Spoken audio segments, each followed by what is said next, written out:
Trophy देख रही है दिव्या जी? इंटरनेशनल अवार्ड है ये। दादा को बिजनेसमैन ऑफ द ईयर का अवार्ड मिला था। इंडिया के सिर्फ इकलौते इंसान को अवार्ड मिला आज तक। बहुत खुश थी मासा।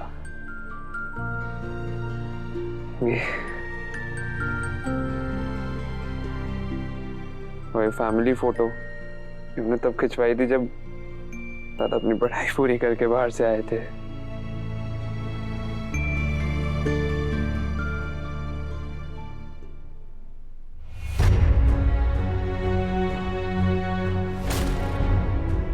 आप निश्चिंत रहिए अविनाश जी।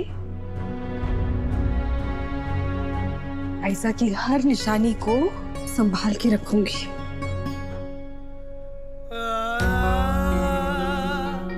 पता नहीं क्या हो गया यार हमारे घर में,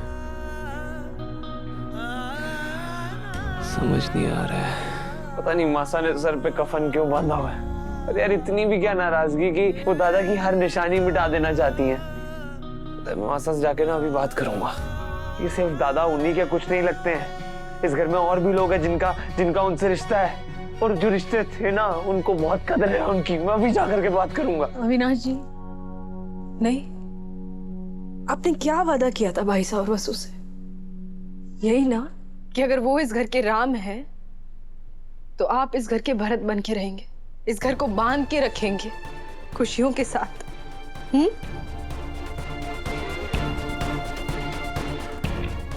जी मैं कर भी पाऊंगा या नहीं? बिल्कुल कर पाएंगे, कैसे नहीं कर पाएंगे। वैसे आपको पता है भाई साहब और वसु होटल में चेक इन कर चुके हैं। चाहे कितनी भी मुश्किलें आ जाएं, वो दोनों साथ हैं ना, खुश रहेंगे। और आप देखना एक दिन इस घर के राम वापस लौटेंगे और उसी दिन हम भी चौहान परिवार में दिवाली मनाएंगे।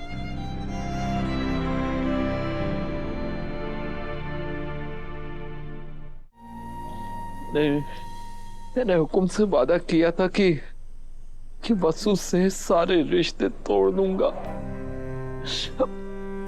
अब शायद जिंदगी में फिर कभी उसके मुंह से बाबोसा ना सुन पाऊं।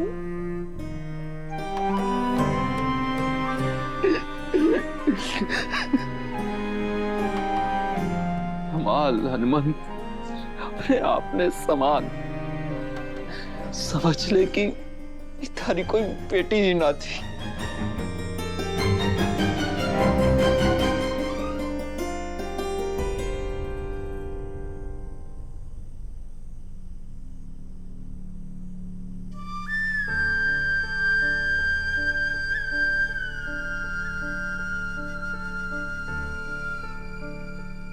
हनुमंत, हम पिता होने के नाते अपने बच्चों को हमेशा के लिए हमसे दूर नहीं कर सकते। मुझे अच्छी तरह से पता है कि तुमने चंद्रिका से वादा तो कर लिया, और उस वादे को निभाने के लिए तुम किसी भी हद तक चले जाओगे। पर मुझे यह भी पता है कि ये वादा तुम्हें अंदर ही अंदर मार डालेगा, क्योंकि वसु तुम्हारी बेटी है हनुमंत, और सिर्फ बेटी ही नहीं, तुम्हारा गुरूर है, तुम्हारी सांसें हैं। और अपनी सांसों को खुद से अलग करना आसान नहीं होता, और हमारे हाथ में भी नहीं है हनुमंत। और ऐसा कौन सा गुनाह कर लिया है हमारे बच्चों ने कि सब मिलकर उन्हें इतनी बड़ी सजा दे रहे हैं? हनुमंत, हमें मिलकर चंद्रिका को समझाना होगा, वो हमारे बच्चों को अपना ले, उन्हें स्वीकार करे और खुशी खुशी घर वापस बुला ले।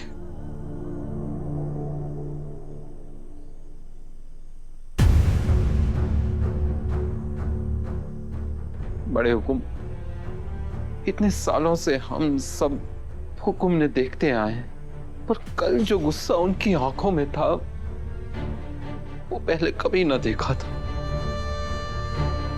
और हमारे को ना लगता कि हुकुम का ये गुस्सा बच्चों की गलती ने कभी माफ कर पावेगा।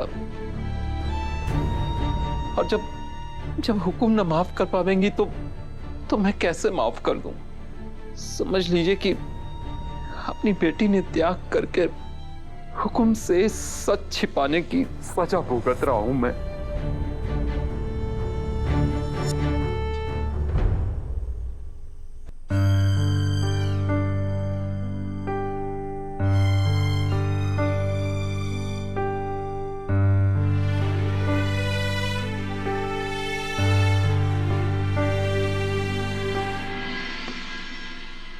आप जाइए।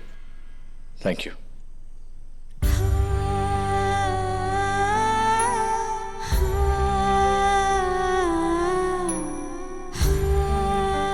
वसु, उठो।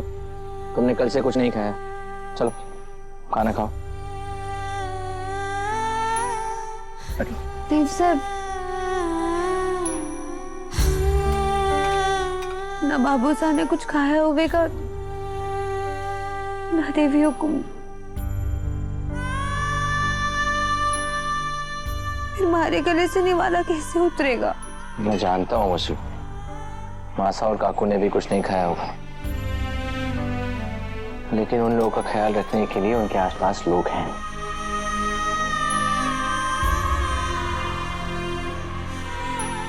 लेकिन हम दोनों के पास बस तुम और मैं ही है। अगर हम में से कोई बीमार पड़ गया तो प्यार की इस जंग में हम कैसे जीत पाएंगे? वसु, अपनों के साथ की लड़ाई बहुत लंबी चलने वाली है। उसको जीतने के लिए हिम्मत के साथ साथ ताकत भी चाहिए।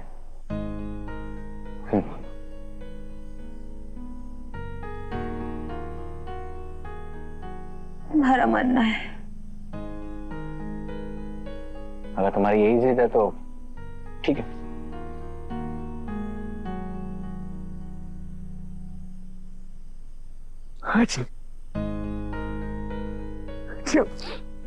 देव सर, हम छींकने क्यों लगे?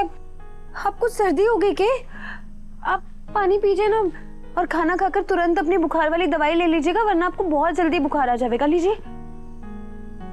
जब तक मेरी वसु नहीं खाएगी मैं भी कुछ नहीं खाऊंगा, फिर चाहे मैं बीमारी को ना पड़ जाऊं।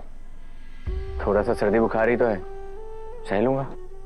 ऐसे कैसे सह लेंगे? अगर आपको कुछ हो गया तो तुम्हारा क्या होगा?